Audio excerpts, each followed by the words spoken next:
It's a high-tech conversation and a low-tech topic. Live on the World Wide Web via Zoom. Bench Talk 101. Welcome everybody to this week's episode of Bench Talk 101. This is a particularly interesting episode because over the last sort of, I don't know, maybe 6-7 weeks, I've been niggling away at Andy to try and persuade him to do a talk. And as you can see, that we've got an interesting name of the talk, Looney Tuned Planes. And I'm sure Andy will discuss more why we may have come up with that title for this. But best way to look at this for those people that are new here today is to put it into speaker view. If you stay muted, Andy will do a talk for maybe 20-30 minutes. And then at the end of that, we go to unmuted and we can go to chat, where people can then put their name into the chat, and then we will call you up. So without further ado, I'm going to put you all onto speaker view. And Andy, over to you. Okay. Hi, folks. Thanks for joining us. It's a bit of an impromptu talk. I've not rehearsed it, but we'll have a go and see what we get out of it. My name's Andy. I collect tools. I'm a carpenter by trade, but over the years, I've took to taking the display of the tools out to the public, at vintage shows, charity events, etc., so people can see what tools were, what they did, and how they were used. And when I normally do this, I put a sign out, wanted old tools.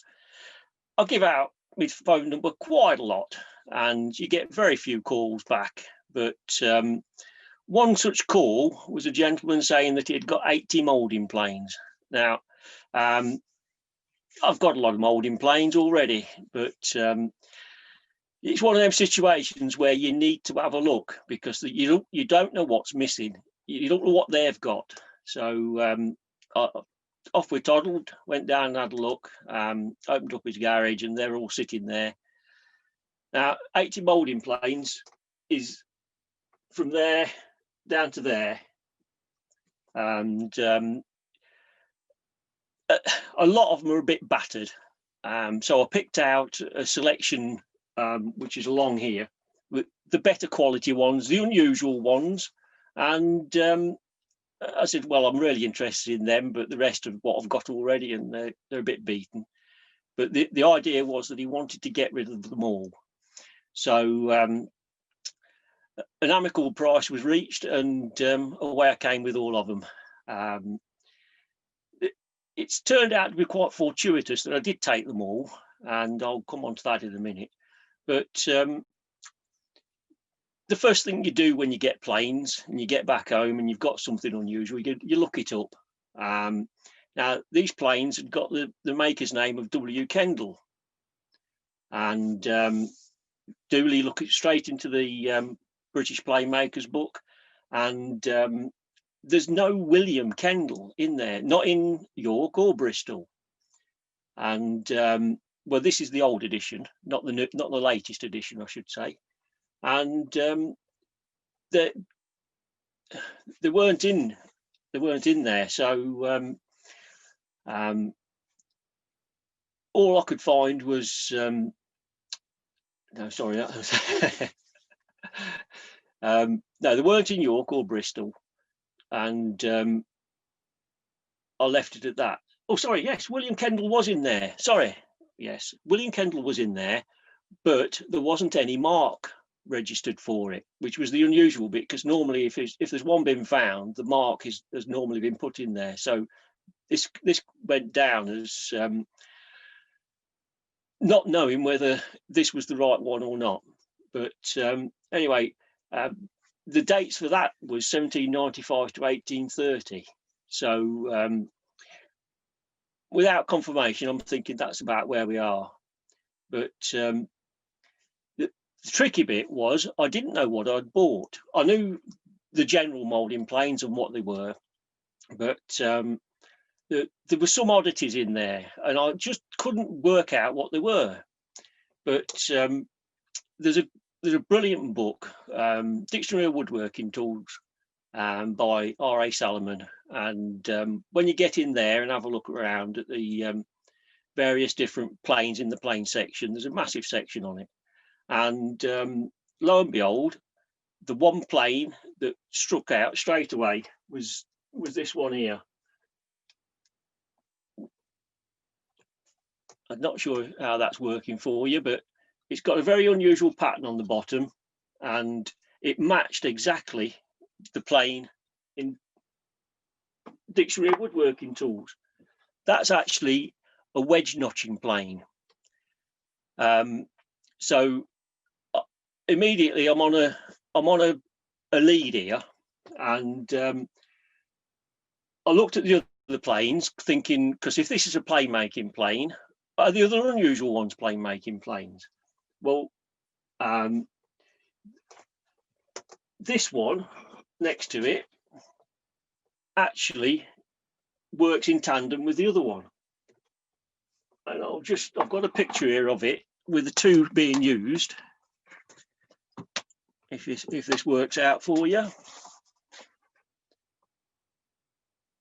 You've got the first plane being used there and the second plane being used there. One cuts the bottom of the notch, and then the other one finishes off the top start of the radius. These wedges are held in a jig, and this plane runs against the fence that all the wedges are tucked under. I'll see if I can show you that a bit easier so you can see it without doing that. So when you look at that, that cuts into there. And then when you look at that one, that bottoms out just there. And that little piece there, actually, when the wedge is in a wedge shape, the waist of the wedge actually stops that from going any deeper. And this doesn't go any deeper because it's riding on there. The blade only cuts in the curved section. So we're on to a trick here. And there's a couple of other planes there that I've attributed them to the wedge making. This one I was thinking is used to dress off. Sorry, not easy this. For dressing off the back. Sorry, there you go. And then this one, I'm thinking is for doing the final, the final finishing to blend all the parts into one around the top. A lot of people see this and say, well, no, that's a nosing plane. But the unusual thing about that radius there is it's elliptical. It's not a true radius. So that makes it different in that respect. These 4 planes don't have any name on the front. They have these initials, WCLA, but those 4 planes I've put together as wedge making planes. These 2 were in there as well, which took a bit of thinking about, but when you take that plane and when you're producing the planes, you want to get the best time out of it as possible. So these are for actually doing the chamfer down that side and the chamfer down that side. The idea is that you go down one side and then down the other. You don't have to turn the plane round or over. It does it straight away. These are both. There's 2 of those. This one's actually got W Kendall on it, and I think this is newer than this one that has got nothing on it. When you look at the age of it, that one I think would have quite likely been with that set of planes. But anyway, there's your chamfering planes.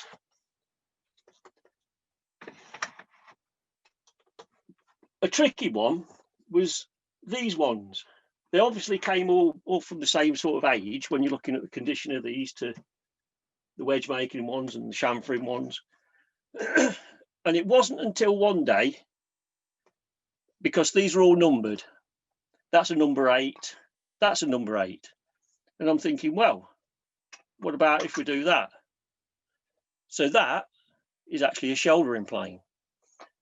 It's like a round, but it's got more of an acute curve on the bottom.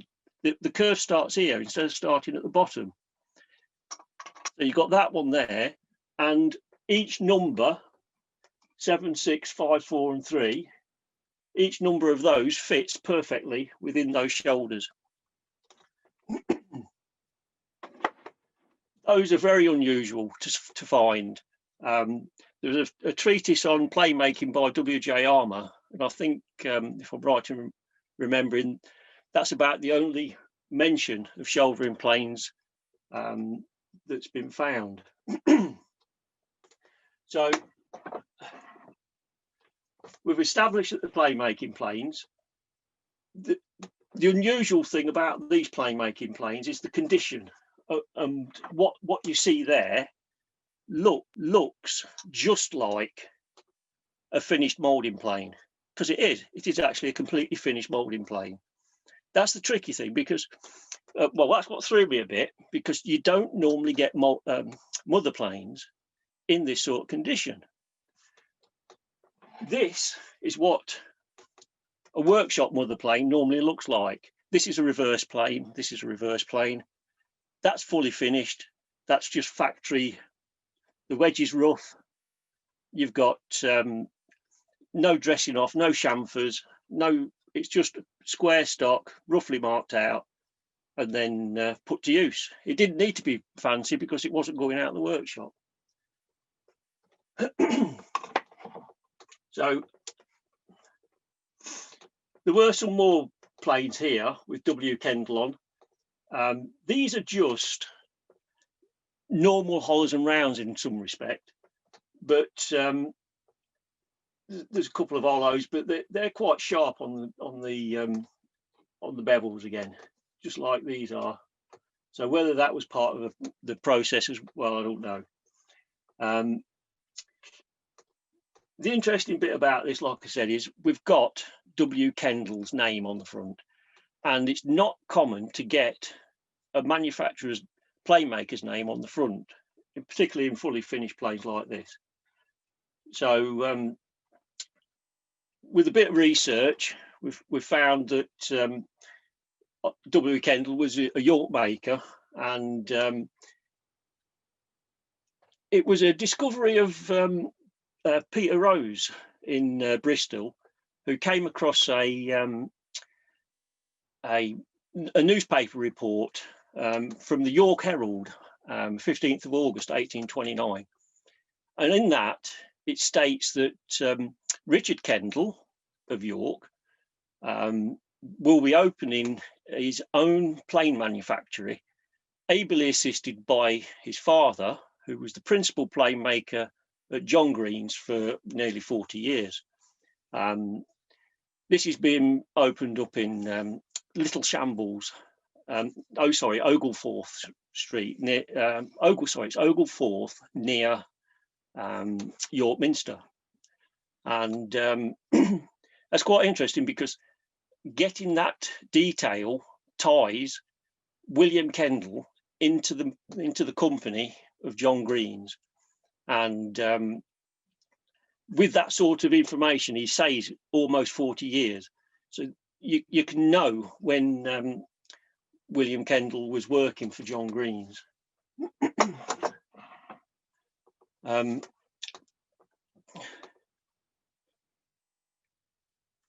Yeah, getting on to the going back to the wedging process.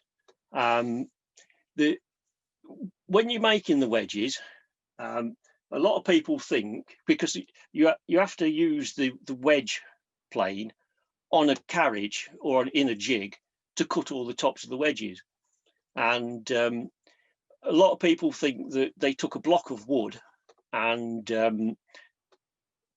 did the shaping and then sliced off all the wedges. But the tricky bit about that is you're using extra timber when in reality you have a surplus of timber. All all there waiting for you. And that is, if you look at the side of the shoulder of a plane, there's easily 2 wedges in the offcut that comes out of that. So if you saw that out, there's more than enough to get 2 wedges out of it.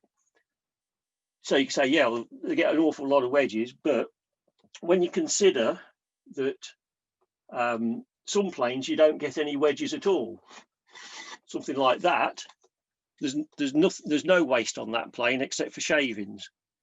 So you would need extra wedges to get out for them sort of jobs.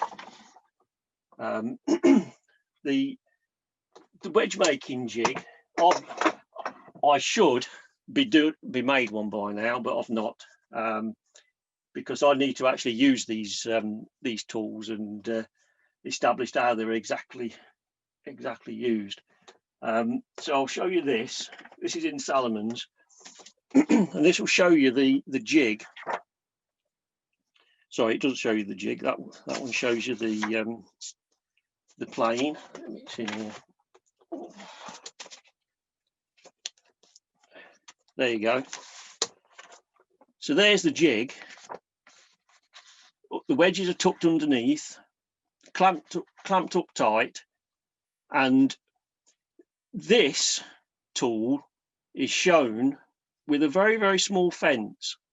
But I've actually seen this in the William Kendall, the Hawley collection, and I'm pretty certain that fence, I think it's a metal guide, is actually an afterthought, because when you look at their plane that he's got there for making the wedges, it's had a fence put on it, and this is that plane, this one here. So this fence is now running across the top of the wedges, which it didn't used to do. When you look at it, the eye of the plane, this fence cuts straight across the eye. But the key to me knowing that this ran against a fence, the fence of the actual jig, is this on this side of the plane. The way you can see that, if I do that, there's actually an area there that is bright and shiny, where that's been in the jig and rubbed across that for years and really, really polished it hard. So I don't think that the jig that is in the Hawley collection would have started out how it was. I think it maybe had a wooden fence, and over the years and years of use, that wooden fence deteriorated. Somebody says, oh, we need all the wedges cut into the same length. We may as well just make them the length, put a guide on the fence, on the plane, and just guide it from the top, which is what a lot of the pictures of wedge making planes show. Now, it could be that a lot of places did it that way, but in this instance, I'm pretty sure that this one was used against a fence on the jig. Something that comes across, a discovery that came out of looking at that being a fence and then holding it up like that to show people this, I then noticed there's a tiny dot in the center of the wedge. Now, that dot on this is within, what's it within? Within about 2 millimeters or 1 millimeter. And I'm of the opinion that these dots, when you look at your moulding planes, quite often you'll see the dot in the wedge. And that, I'm sure, would have been to allow, when they were finally fitted into the wedging, so that the maker could bring everyone down to the same position on the dot. When all these planes are in a line, you add total symmetry across the whole set.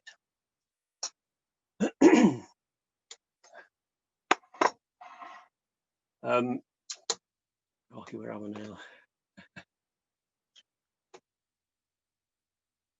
Right, when we've established that we know who it is, we know where they were used, the dating of these being used at Oglethorpe with Richard Kendall and his father. We know the dates that he finished, and it was between 1840 for 10 and a half years they worked together. And in that time, I'm convinced that the planes that came out of there were the ones marked. Where is it? Here we go. I don't know this is going to pick up very well. It's actually, it's upside down. It's Kendall York, and I'm pretty certain that all of the items made by William Kendall and his son in that 10 and a half years are the ones marked with this mark. That mark hadn't been picked up before, but sorry, the William Kendall mark hadn't been picked up before, but let's have a look at my quick little sheet.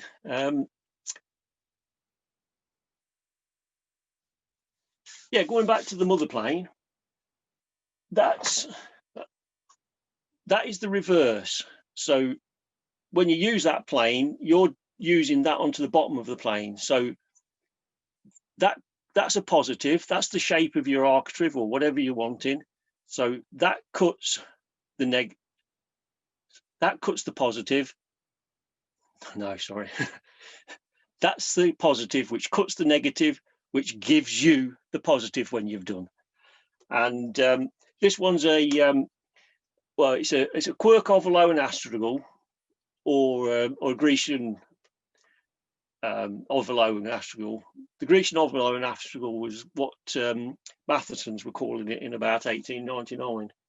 The interesting thing about this is that I've got 6 of these. They're all numbered, like I say, 87654. Sorry, 876543. When you're getting down to this sort of size, it's only about that big. I don't think they used any mother planes for anything smaller than that. I'm not sure you could actually buy that size of plane. It's the sort of thing that a scratch top work would do. And if you could make it with a scratch top, what's the point of buying a plane? So I don't think there's any missing out of that set. There's probably one missing out of this because I've only got 5. But what was I saying next?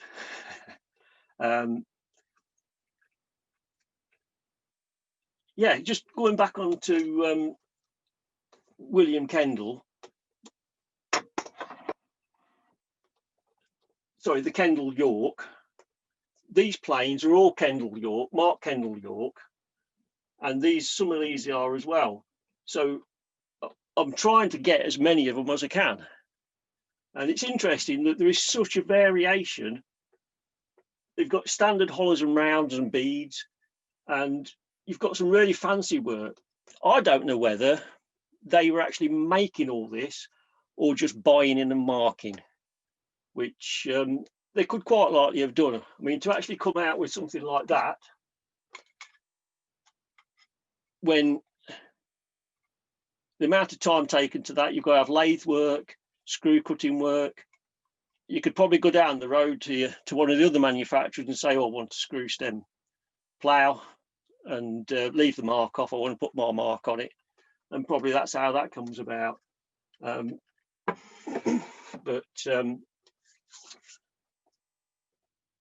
this is nothing to do with this. This came in afterwards.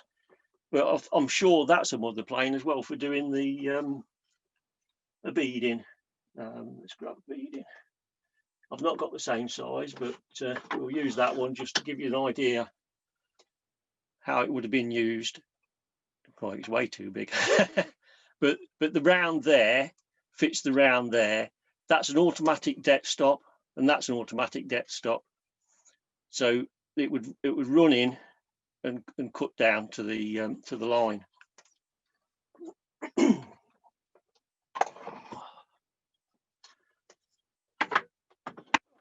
The moving along from what was William Kendall's and what they did and where they made it and etc. Part and parcel of buying all of this lot, there was something unusual that I did many searches to try and find out. Most of the planes, notice to grab this one a lot, have got the initials WCLA. There's so many of them. All of these WCLA, all over the place, and even some down here. Then you've got others that have got WCLA, but with a very, it's very hard to see that. That's an archaic script type stamp. And lots of differences. And also, there's a couple. Put it here, bring that one out. There you go. So you've got there WCMH. Well, I've done the search for WCLA, and it comes out with every American collegiate that you can imagine, but nothing with a WCMH. And then, and unusually, you've got these banker planes here. WCLA, A Miller, WCLA, A Miller. So we've now got a bit of an oddity there because that does not have WCLA on it at all. So it's very unusual, to say the least. I've tried my best. So anyway, I've put these on the woodworking forum to go on, and numerous people have come on board and looked at them, and Pete Rose was brilliant. He came up with lots of information, especially that bit about him and his son, the son and his dad making their own business. But the chap here we all know, Andy Tuckwell, he absolutely stormed it. He found out that WCLA stands for Warwick County Lunatic Asylum. Now, you could say, well, okay, Warwick County Lunatic Asylum, but how do you know that was the initials? It could have been Worcester County Lunatic Asylum. And the same thing there with WCMH. It changed its name to Warwick County Mental Hospital. And you could say, well, maybe Worcester County Mental Hospital had the same thing. But something that seals it is this A. Miller. Well, A. Miller was an Alfred Miller, and he was the superintendent of the institution, which was Hatton Park, just outside Warwick. And by having those three positives, you can almost say it's got to have been that these planes were at some stage in that mental institution. And it's very difficult to work out whether they were actually going to be making planes there or they just ended up there by accident. Alfred Miller himself, he was a very competent chap. He did all sorts of bits and pieces, but a lot of these planes, which would have been in the workshops, are very beaten. The wedges are really well hammered. Some are not in very good condition at all. In fact, these are about the first time they've been out for donkey's years. And if I'd have known a bit earlier, I'd have cleaned some. But the unusual thing is that most of the plane making planes are in pretty tip-top condition. Now, I do know that the workshops and everything else to do with Hatton, it was a fully self-sufficient enterprise. They had their own farm, they had their own undertakers, they had their own workshops. So Alfred Miller's way of looking at mental institutions was to say that all of the people within that institution should be able to do something positive towards it. So it's I don't know, did somebody actually make planes while they're in there? It's hard to tell, but Pete Rose again came up with a chap called Bartlett. If I was clever, I'd have written his first name, but I've only put Bartlett. And he died in the institution in 1878. Now, did Mr. Bartlett actually undertake plane making while he was in there? You come to the institution, or was put into the institution. Did he take his own tools with him, and did he make planes there? I don't know. A lot more information could be garnered out of this, but I really need to go to the Warwick Records Office and look at what information I can get out regards to the workshops and what they did. And what puzzles me is the way that all of these planes have been stamped. There's at least 3 or 4 different stamps being used, and the marks vary. Some of them look like they're only done yesterday. Some of these are just so absolute crisp and white, whereas ones like this, you can see where that's been stamped, but over the years somebody's cleaned that plane, and that's just left behind that dark witness mark. So that was done a long time ago, whereas them ones look like they were only done yesterday. I ain't sure whether this was some sort of, and plus also you've got Alfred Miller's mark. I ain't sure whether it was like they wanted to do a full assessment of all the tools in the workshops, and to know that they'd actually done that tool. Probably 3 of the inmates were said, well, here's 3 different marks. You have that mark, that one. And every time you've stamped one, just make a note of it, and maybe it was insurance books or things like that. But I do know that when the place closed down, I think it was 1990s,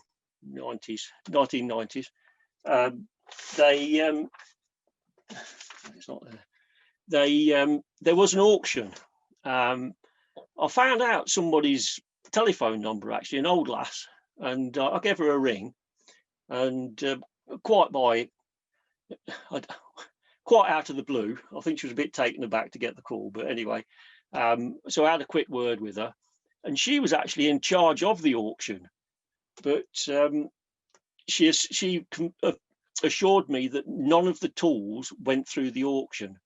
So I don't know how the person I bought them from got hold of them, or he might have been a maintenance man there or something, or whatever. But it's come around now to, I've got them. I like people to see them.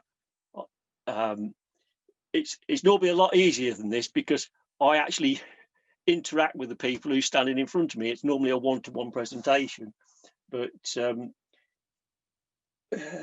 yeah, I'll just. How are we doing for time? Are we? Yeah, I mean that's brilliant, Andy. It's fascinating, and maybe we can do that interacting bit now with you, with a few questions. But I mean, you know, what's really interesting here is the same with you know, last week's talk. The amount of history that you can gain by you know, the marks on the plane and the style of the planes really is interesting, and I think you've got a great sort of line there and a great story that you've been able to tell. Lovely. I hope it's come across all right, because in my head it's gone a bit blah. Well, truth be known, my internet had a massive crash, so I missed most of it. So I'm going to be looking forward to the recording later. We're all having different problems in different ways.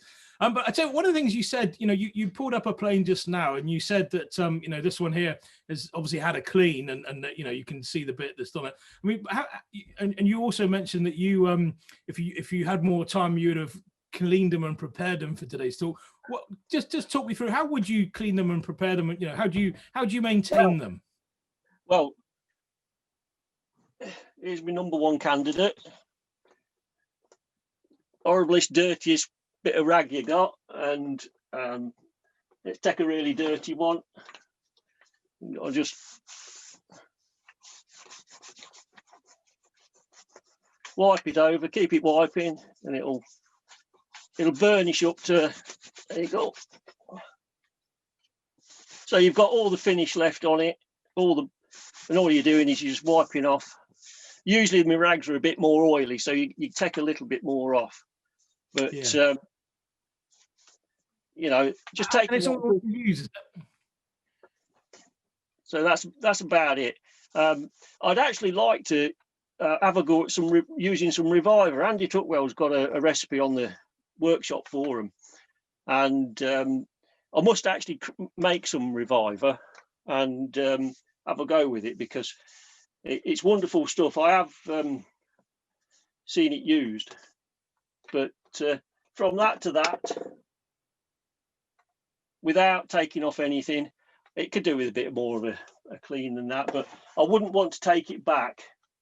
I remember in the early days, in fact, I've still got it. There's a plane that I had straight out with a sandpaper, and cut it right back. Absolutely wrecked all that history. And to be honest, there's very few tools that I actually clean up now. It comes in, gets a wipe over with a bit of oil and an oily rag if it needs it, and I mean, you can't beat, like Andy said the other day, you can't beat seeing where the guy's had his hand, held it, and it's just a lovely witness marks, and gives you that look without doing anything to it. I mean, some of these have been handled a bit more often, but because I take them out to shows and put them out and show them people. But that's about it. I'll just give it a quick wipe over with a rag. Yeah, brilliant. So the patina of life. Yes, like a few of us at the moment. Okay, so first question up then is Richard Arnold. Richard, are you able to unmute yourself? Yeah, can you hear me? I wasn't first up, actually. It was Shrenik, but whether we can swap that one around. Hear me? Oh, I can see you for that. Yeah. On it was you, and then it was Jim, then it's Shrenik. So you're up first on my list. Right, okay, fine. Just a quick one, Andy. Have you got the number O's there to show to people? Because they fascinate me. Well done, Richard. Well done. See, I've gone through all of this before this, and I forgot it. Boof, all like a flash there. Yeah. 2 planes, still marked with the WCLA, not marked William Kendall, but these 2 are John Green's, and they're a hollow and round pair. It's very hard to see it, but they are actually marked 0. And like Richard's saying, these are unusual. Never seen a pair of 0s before. You'll find 1s and 2s and all small ones like that, but a pair of 0s. One's missing the blade, unfortunately. There's something else I've got to do. But no, I'm really chuffed with them, and I was even more chuffed to show them people, and people say, "Well, no, you don't get 0s." Yeah. Did they come with the plane making planes, Andy? These came with all of these. So there was about 80 planes all told, and these were in there. Well, they're definitely in there because the WCLA. So it's almost guaranteed that they. And the finish on them is very good. I'll just show you what I mean by some of the other planes. Oh, let's pull this.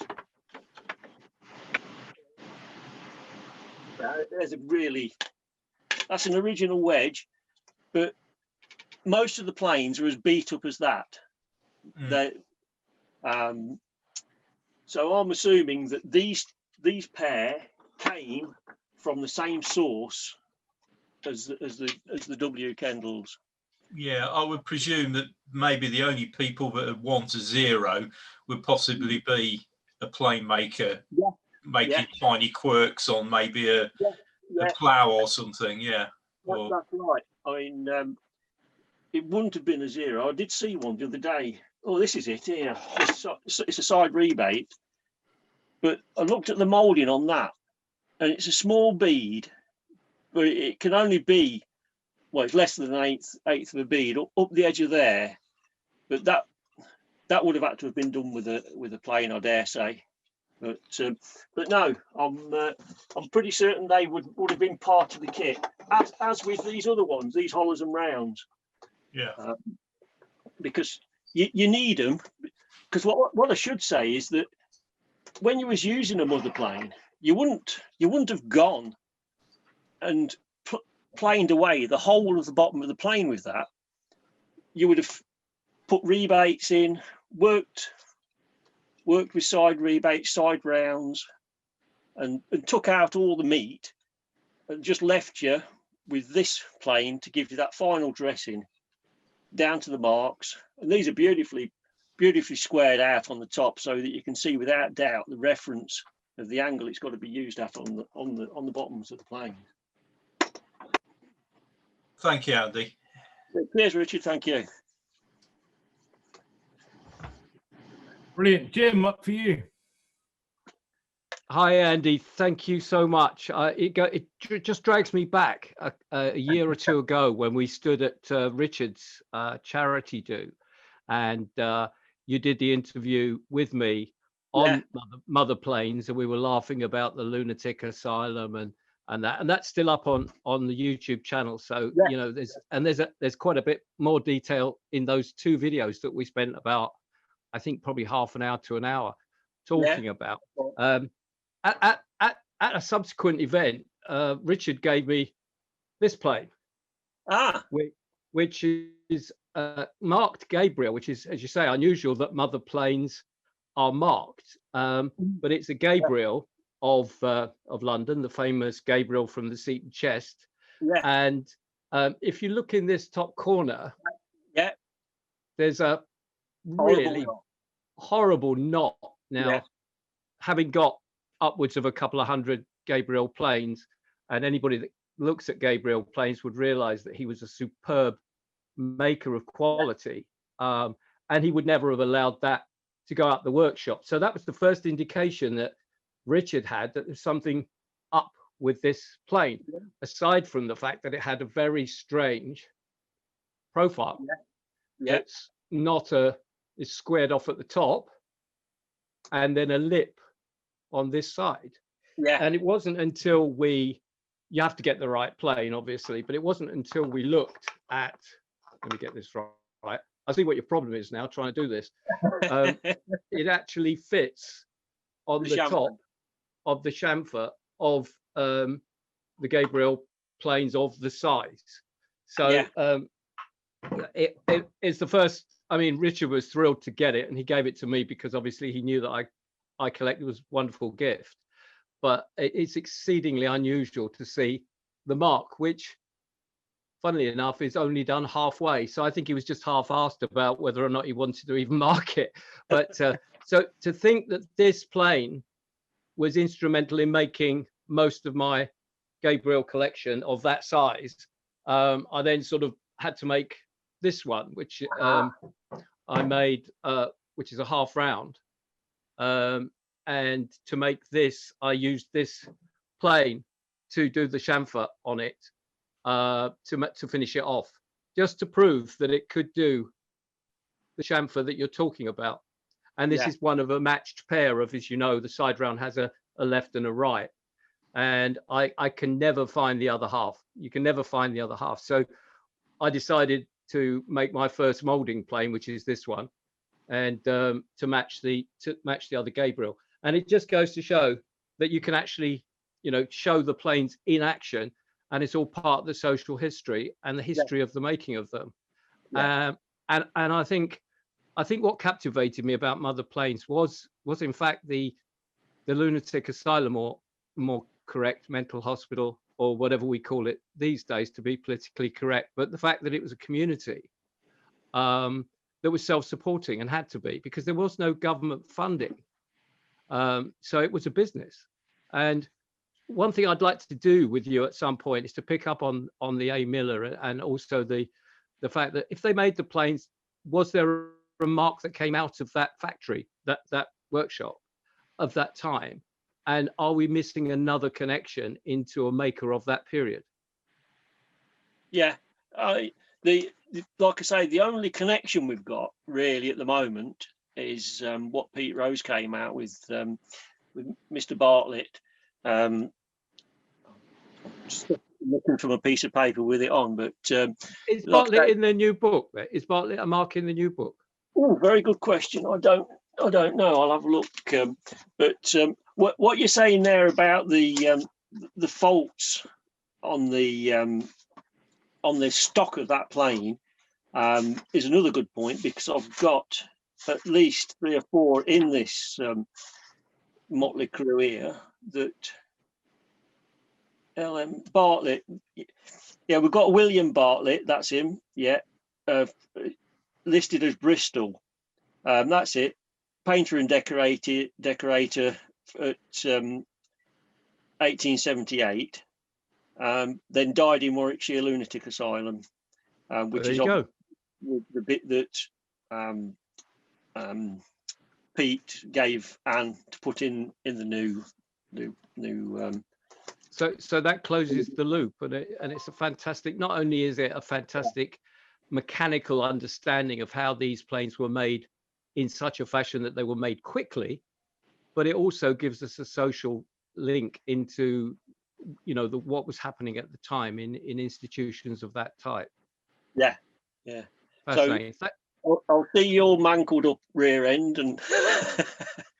Oh yeah, I've got a well, yeah, I think my rear end's more manked up than yours. Like that. I mean, that's pretty naff, that. And there are more in here with dodgy faults in them, and I think at the time when you've got all your stock that's been seasoned, you've got enough in a length to take 3 or 4 planes out of. You've had it in season for years. You've come along and you've started making your planes. You don't know that these faults are inside sometimes. Yeah. So halfway through making the plane, they realise they've got a duff one. They'll put it on the side, say, okay, we'll use that for a mother or something when it comes that we need one. So there wouldn't have been any shortage of decent quality beech to do these planes with. Some of them, they are a bit ropey. I know that one's not got a fault in it, but I thought it had. But no, it's amazing. Sometimes you do pick one up and you see something you've not seen, and there's usually a piece missing out of it. So yes, brilliant. Okay, thanks very much, Andy. I'll let somebody else take a go. Cheers then. Thanks, mate. Lovely. Over to Lord Purpleheart. So, hello, Andy. Thank you very much for a talk there. Moving away from the history of planes, I guess, I've been very interested in mother planes ever since I actually heard that they existed. I always thought that molding planes were made with hollows and rounds. yeah, they were at some point, but then they obviously thought that it was more efficient to use a mother plane, and that makes perfect sense.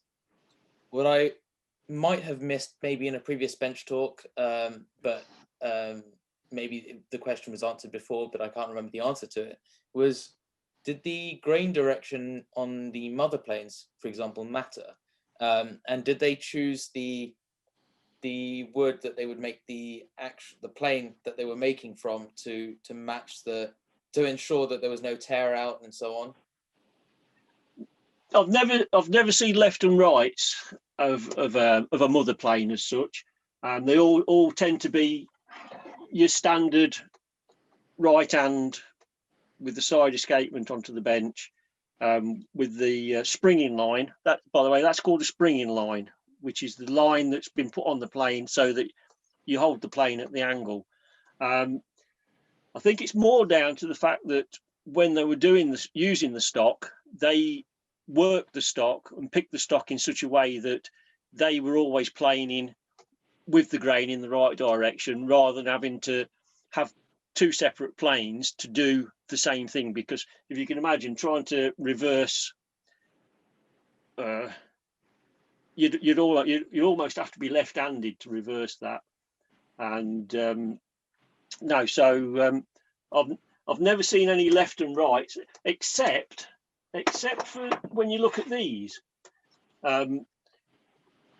Now, this is for doing your chamfers on the top, and if you've got dodgy grain, you've almost got to turn the work round in your vise, because with this you would drop it on one side of the plane and then just flip it over to the next.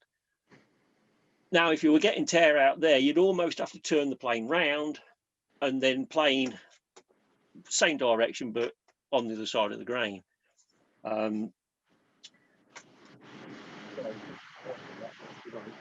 But no, that's the only sort of plane that you could actually turn round. Interesting, you said that, because you brought up something that I've missed, and that is that when you're using these wedge making planes and you've got them sitting in the jig and you're running across the fence with that, going that way, when you use this next plane that would follow it, you have to turn it round. It has to go that way. Otherwise, that part doesn't seat. Where is it? There. I've got it the wrong way around. But it's skewed, so I guess it makes the Yeah. skewing of the iron probably helps. It does, yeah. Yeah. And with what you said there about skewing, these two are heavily skewed. Now, I attribute these other two to being parts of the wedge making, but these are square cut. They're 100% square cut, which is hard to understand if you're going across the tops of the wedges, why those two would be effective.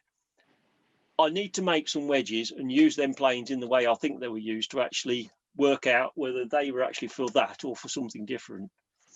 But yeah, I've got one more question, yes.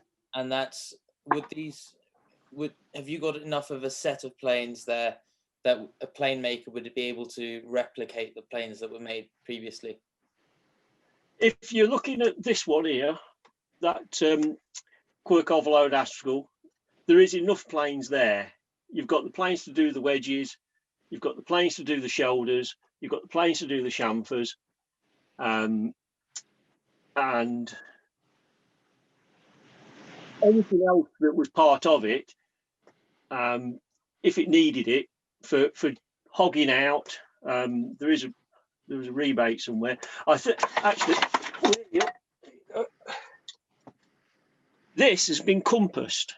I think somebody compassed that well after, because it's actually the W is missing off the WCLA, so that's a very recent in terms alteration of a rebate, which you would need to be doing rebating out in planes to take the profiles down enough to use the mothers on it. So yes, you would have, there would be enough there to make some planes. In fact, that's something I should be doing. I should be having a go and making planes with it to just. That was the second part of that question, was why aren't you using them to make a plane? That you've got the mother planes, which would make your life so easy. Yeah, It's only the iron that's the challenge. Well, yes, I mean, it's yes. I've got to do it someday. Thank you very much, Andy. If we only had more time, mate. If we only had more time. Chester, over to you. Yeah. Hey, Andy. That was just brilliant, and I learned so much, and that's one of the things about the whole bench talk thing, is that every time we have a presenter, there's something new, and in this case, there's a lot of new in your old that you're presenting. It's really phenomenal. My questions relate to the zeros. Yeah. Because zeros were produced by Green for the lunatic asylum, and then later Kendall must have taken over the contract with the lunatic asylum, because if he worked for Green first, and those zeros, if they predate the other ones. So there's a question in that And I noticed you didn't talk about what's on the tabletop there. And are those floats that came with them? Yeah. So I'll leave it to you. Yeah. It was brilliant. It was really brilliant. Thank you so much. So, just recap, what were you saying about the zeros? Well, if those have the mark of green on them, don't they? Yeah. John Green, yeah. Right, and didn't Kendall work for John Green? Yeah. And He was, then opened up the shop with his father. yes, yeah. And across the board, both companies made planes for the lunatic asylum. No, I wouldn't say anybody made the planes for the lunatic asylum. I think You don't think they made the mother planes and then sold them to the asylum to make others? No, I think the mother planes ended up in the asylum, probably going in with one of the inmates. Okay. Not necessarily as a contract to the asylum. Yeah, rather than somebody saying, well, the guys at the asylum are making planes and we need to supply them with this, that, and the other. I think it was an accidental coincidence that the plane makers' planes ended up in there. I don't think it was a deliberate thing for them to be making planes. Maybe Mr. Martin or you know, Mr. Miller. Maybe Miller. Alfred said to Bartlett when he came into the place, you know, what do you do? He says, well, I'm a painter and decorator, but I used to make planes. Oh, if you've got the gear, we'll get you making some planes. Do you think that was common for people to bring their own things to the place that they were being assigned? I've heard it said that people took the chattels and stuff with them, but that's something research that I've not really gone into. So I need to really do something with that. Along with there's so much research that I'm embarrassed tonight because I've sat on a lot of this information and just not done anything with it. I think it's amazing that you've gotten so far with it. It's amazing how much you've gathered and commendable. What do you call that? I mean, yeah, I think it's phenomenal. But no, the John Greens, with William Kendall working in the John Green factory, I'm sure he would have just said, oh, you know, I'll have a couple of those. Now, I don't know, Andy might be able to be the one to fish this information out, whether zeros were actually ever available in a catalogue or a trade a supplier's catalogue. But it could have been that, I mean, let's have a quick look at the back. I can't really see where there would be another number on the back of there.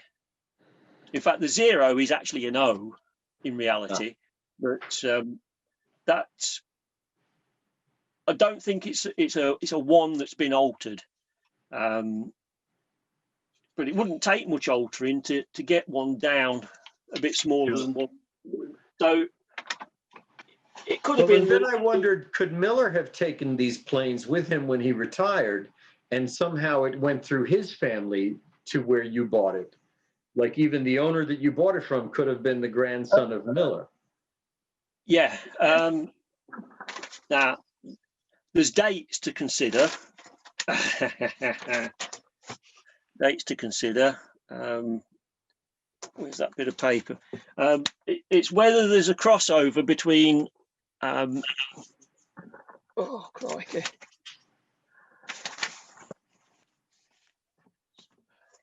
Sorry, well, Miller was around between 1889 and 1923. So. It would be 23, and I think he passed away in 1926. So they would have had to have, these planes would have had to have come out within that period. And I don't know whether actually the name changes occurred in 1949. So to the hospital. After Miller's passed away in 1926, the hospital, it didn't change its name from lunatic asylum to mental hospital until 1939. Oh. So that's after Miller's off the scene. So if he's passed away and the planes belong to him, his family would have been looking to take those out as his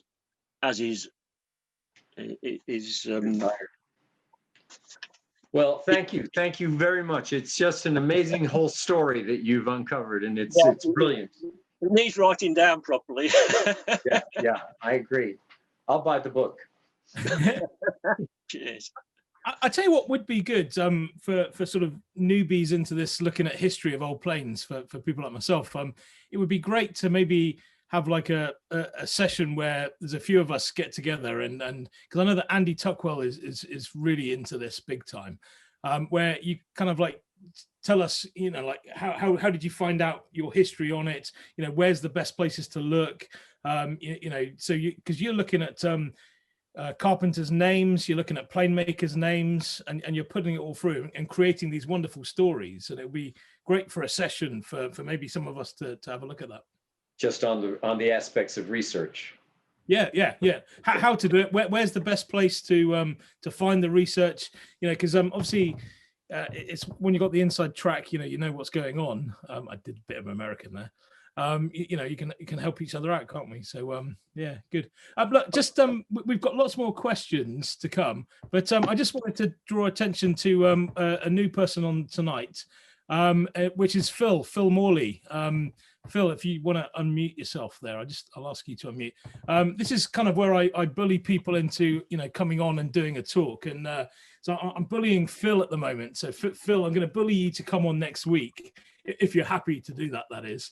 And maybe talk to us about your hopefully not to talk about hand planes, because I've got nothing on that. That was fascinating. I'll never look at a wooden hand plane again the same way. Really, really great stuff.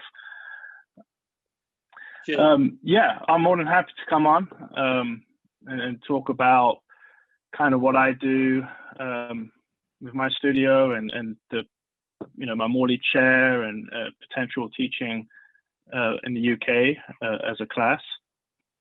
Yeah, and maybe your history as well, because obviously you've kind of done a whole circle there. You've started off in London and made your way out to the States, and now you're out there doing your bits, and wow, is it quite a massive bit? You know, your following on the Instagram and all the other channels that you've got is really something quite massive. I don't know how you've done that, but it's massive. Nor do I. But yeah, no, I would love to. I obviously, being from England, and I credit a lot of where I am now because of the system that I was brought up in, having trade school and being a carpenter in London, and just getting a little bit finer with the craft. But yeah, I'm more than happy to talk about just that journey and kind of my one-man studio, my new endeavor with an apprentice, just lots of fun stuff going on. So yeah, be great. Brilliant. Well, thank you very much, Phil. So we'll do something on the social media for next week, and we'll look forward to seeing you here next week. Awesome, thank you. Brilliant, well done. Okay, so back to the questions then. Next one up was Andy Tuckwell. Hi, right, yeah. Thanks, Andy. Great to see the astonishing collection of planes you've got there together again. It's always good to see them. And you know, I've learnt loads from seeing those and talking to you in person. And you know, I'm really pleased at the way that they've come to you and then been shared so widely. Because as a question, you must have the biggest collection of plane makers' planes around, haven't you? I know the hall has got some from Marples, but I don't think it's that many, is it? No, I never really did get to the bottom of how many planes they'd got. I think there's almost, I think the same mould. There's some mothers in, because they're in the British Planemakers book. Most in the Playmakers book is in the Hawley. So Yeah. maybe there are more that I haven't seen. But sorry, what were we saying? Yeah, I mean, I think you're confirming that you probably have got, just about the biggest there's a group lot that all belong together. Yeah, there's a lot in what's it called in America? The John Whelan. No, not the Smithsonian. What's the other one? Williamsburg. Williamsburg have got quite a lot. Although it's hard to see what they've got without actually going there.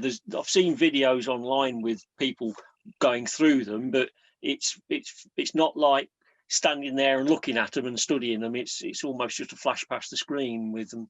So, and I think a lot of those were marked, but no, that there's that, and there isn't much more that I know of. So, and the other thing to say is we've still not had our day out at Warwick Archives that we've been going to have for quite a few years now. Yes, but I would certainly welcome the chance to work with you and anyone else on thank you. Sort of writing up the story of these and bringing it to a wider audience, because I think it's fascinating insight to the way these mass-produced handmade objects were made so efficiently and so consistently, and down to things like you've personally sort of rediscovered, like the dot to align all the wedges absolutely beautifully. Yes, I mean, I'm pretty sure it hadn't been mentioned before anywhere. No. In fact, I had words with Richard, because Richard's got a very large collection of planes, and I was wondering how far back did they use the dot. And some of Richard's very early planes, they don't actually use a dot; they just use a scribe line across to dictate where the depth was. But there was still that pride in perfection. Yes, it's getting everything right to the dot. It's So thank you again. It'd be brilliant to work with you, Andy, at some stage. We'll get it done. I don't want all the history to be lost. It would leave me to have this lot just disappear into the ether and nobody else know about it. So, but thank you. Yes, cheers. I think that'd be fascinating as well. Fascinating for all us. We'd like to see that as well. Derek, over to you. Yeah, good evening. Thanks, Andy. That was really interesting. Thank you. Really enjoyed that. And like everybody else, learnt an awful lot. I mean, having handled moulding planes for years and years and still be finding out things about them is just fascinating. The last few speakers have just touched on something I'll be interested to know them. I see you're sort of referring to those sort of common books. Is it Salomon or Solomon that you use? Yeah, in fact, actually going back to what we were saying about where do we find out the information? Well, we're indebted to numerous people. I mean, the granddaddy of them all is Raphael Salomon. He started it, the ball rolling, I think, with this, the Dictionary of Woodworking Tools. And this actually covers a vast amount of tools that was UK based, more or less. And it is an absolute dream book to own, because there is so much in it that you don't know. There's still things I find in there now and again. But there's the other one, when you're coming back into planes, dedicated planes. Andy mentioned this on his talk the other day, the wooden plane, John M. Whelan, which is an absolute amazing tome of information on any plane or any shape that you could ever want to know about. Right. And we've got, I've not got the edition. This is the third edition of Goodman's, and this was the one that was revised by Jane and Mark Rees. I've got number 2, and I've got a photocopy of number 1, I think. But this has now been updated, like to this, which is the 4th edition, Yeah. which has gone. It's phenomenal amount of information. The more information in there is phenomenal than what was already in the original ones. I think the last time I looked at trying to acquire one of those, I got a feeling that was, would it be sort of £200-300 for one of those? For that one, yes. Right. This one now, I got this from the book depository, and I did have a look earlier today. £35. Oh wow! Okay. For that, which is, I think the list price on it's something like 50 odd, but it is just amazing, and you actually get a chance to have a look at my planes in there because Jane put them in in the plane making section. There's reference to them in there. I mean, that was the other part of my question was: is anybody actually working on collating all this information? Because we've only had 4 or 5 speakers on this little channel alone, and there's so much information. Are there groups out there? Is anybody working on putting together a journal or collating all this information? Because as you say, it would be a shame for it all to go up in smoke one day when we all move on. Well, there is a really good one. I didn't mention in the talk, actually. This covers an immense amount about the plane making trade, and it's actually a massive social history thing. It's Peter Young, and it's John Green, 18th century plane maker, rise and fall of a business empire. And it takes you all the way from what was York of the early day and the marks of the early York plane makers, and then you've got apprentice records. This is an immensely well-researched book, and then you go on to the types of planes. There's my ones that he put in there as well. So I'm very lucky in that they've actually gone into print without me doing anything about it in reality. But when you get to the back, it then covers all the different sorts of planes that he had in his collection, and it is a massive amount of information, which is purely about John Green. Right. He still is. I mean, he's a fantastic chap. The premier John Green collector. He was collecting for years and years, hundreds and hundreds. So he can actually look at planes and say, well, yes, that one was earlier than that one, and that one, and there's a difference in that to this, and it's really, really amazing. And that is, you can buy that. I think that one's about £14. I think. Yeah. I think I see. Do you know what? I've even got that in my collection. I probably would have bought that up at David Stanley's. Oh, you have, right? Yeah. It does ring a bell. Yes. Yeah. Anyway, that was it. Brilliant. Yeah. Thank you very much. Thanks, Andy. You take care. Thank you. Yes, thank you.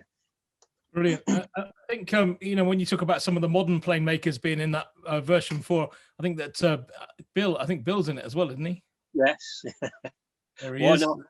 Thumbs up there from Sarah. Bill's being very quiet tonight. I don't know if Bill wants to say anything.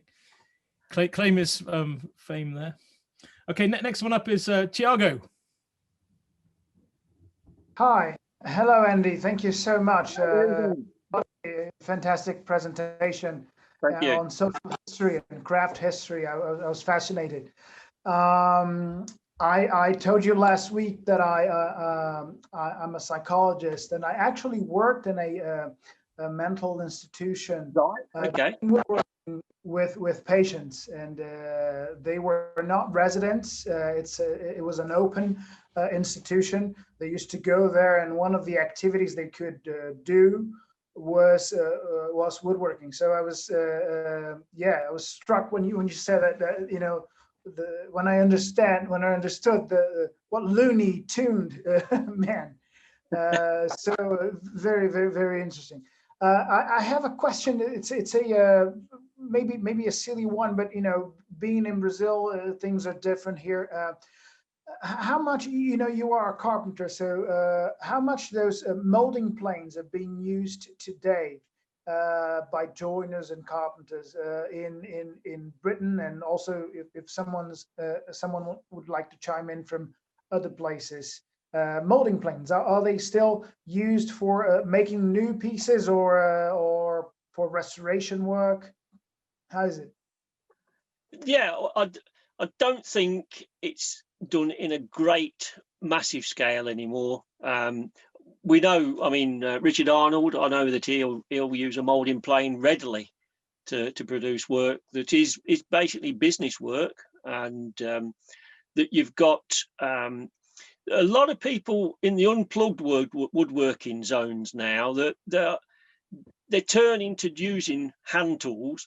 And if you're going to make moldings with a hand tool, you're going to need molding planes. So the market is there for it, and which is obviously a testament to Red Rose Productions in the States and Philly Planes in England, Wales. Sorry, I think it's Wales. There is a selective market out there for them, but by the same token, you can go to the right place and people can't give them you quick enough because nobody wants to buy them. But I've noticed that things are actually going further nowadays, that people are getting more interested in them. And it's a good thing, really, because they're an obsolete thing to most people. But when you get with them, I've used them. If I've got certain little jobs to do, I work on period houses now and again, and there'll be an architrave that I can set my spindle moulder up, but to set the spindle moulder up, grinder cutter to do one set of architraves, I've got a plane that will be nigh on the same, and I don't really alter them. I'll try and get one that's close enough, probably put a block of wood inside it or something just so that it can be used. But yeah, they've got their uses, but seldom in reality today to what it obviously used to be. So all right, it's pretty much what I see here. I don't have any molding planes, but I have rebate planes and plow planes, and I use them quite a lot, and I prefer to use them as to a table saw or router. But it depends on the scale, of work also. And yeah, but thank you very much. Yeah, thank you. Lovely. Matthias, over to you. Yeah. Hi, and thank you very, very much. I mean, it's already been said a number of times tonight, but I'll repeat it because it's worth repeating. That was a fascinating talk, really, really interesting, and like I think quite a few others, this is to some extent. It's not news to me because I knew of the existence, but I hadn't thought. Obviously, I was aware of molding planes and the various profile hand planes, but I hadn't really thought about the process of making them. And obviously, if you're going to make them, and if you're going to try, if it's a business, you want to make money from it. It makes absolute sense to set up production tools that will help you to do repetitive work as quickly and as precisely as you can, because time is money, and time was money in those days as well. It led me to wonder. This was the first time I heard about mother planes. Again, it makes perfect sense. Would there have been generations of such planes? Were there grandmother planes, great grandmother planes, as it were? Because I dare say, eventually, your mother plane will start to get worn from having made too many children, and although it doesn't matter very much, I suppose, because you're only going to sell one molding plane with a particular profile to a particular client. So if 10 clients down, the profile is ever so slightly changed, it won't matter because you can go to different people, but still you will reach a point where you're no longer producing the profile you want with a mother plane. How do they go about that? Do you then take a father plane and make a new mother, or do you actually make a new mother from scratch using, I don't know, hollows and rounds or files or whatever? How do they do it? Yeah, well, that's it. These planes were made. You wouldn't have had mother planes for the mother planes, except for the plane you made last time that was the positive. Yeah. Sorry, that was the negative. Yeah. The planes were always out there to reshape the bottom of a mother. because they're the planes that you've already made. Yeah. So, but no, going back to making the mother plane, not a lot of those actually show the setting out. This is only very simple. This is that bead again, and you can see that he's put the line across. He's used a compass that end, line across, compass that end with a couple of marks denoting the width of this and the width of that, and basically joined the dots. By going from one end of the mark to the other, you actually get the profile.